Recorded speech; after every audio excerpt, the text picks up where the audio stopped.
Good morning, I'm Rashan Gidwani, and you're watching the Daily Morning Note. It's Wednesday, the 1st of February, 2023. Singapore shares fell on Tuesday, tracking losses on Wall Street. The Straits Times Index slid 0.4% or 12.62 points to end at 3,365.67. Wall Street stocks advanced on Tuesday, embracing a trove of mostly good earnings news and shrugging off a downcast consumer confidence report ahead of a Federal Reserve decision on interest rates. ExxonMobil, General Motors, and UPS were among the companies that surged following solid earnings in one of the busiest rounds of the quarterly reporting period. Semcor Marine or Semmarine will hold an extraordinary general meeting on February 16, 2023 to vote on its proposed merger with Keppel's offshore and marine unit.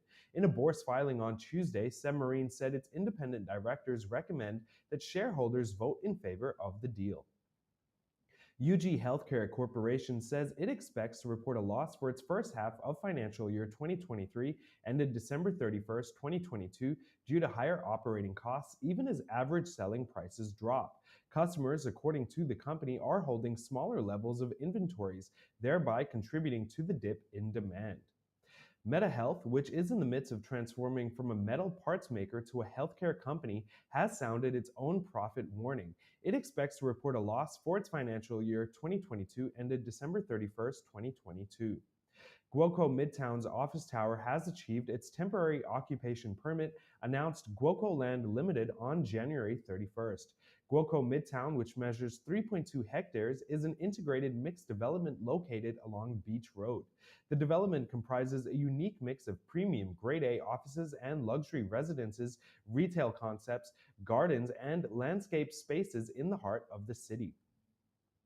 Cromwell European Real Estate Investment Trust, or Cromwell E-REIT, on Tuesday reported a total portfolio valuation of about 2.5 billion euros or 3.6 billion Singapore dollars for financial year 2022 ended December 31st, 2022, after taking into account valuation increases on properties under development in Italy and the Czech Republic.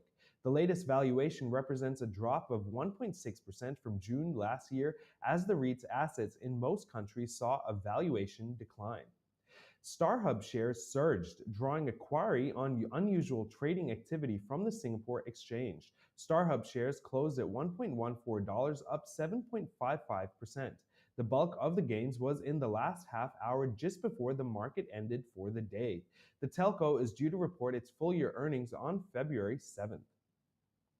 Advanced Micro Devices, or AMD, the second largest maker of computer processors, gave a better-than-feared sales forecast for the first quarter as gains in the lucrative server market helped make up for a collapse in demand for PC chips.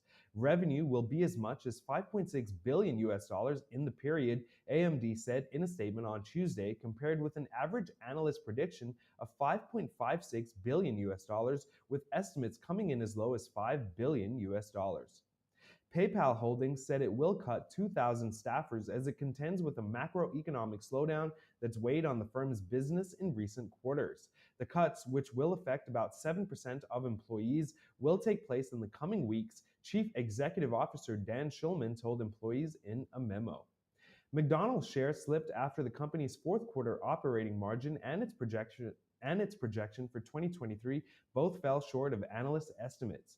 The measure of profitability came in at 43.6% for the most recent quarter, below the average estimate of 45.5% compiled by Bloomberg. In our research section, Phillip Security research analyst Jonathan Wu downgrades his recommendation on TDCX to accumulate with a target price of $14.80. The last close was $12.70. That's all for today. For financial news, tune in weekdays at 8:30 a.m. live on YouTube and Facebook. Please like and subscribe for more. See you again and have a great day.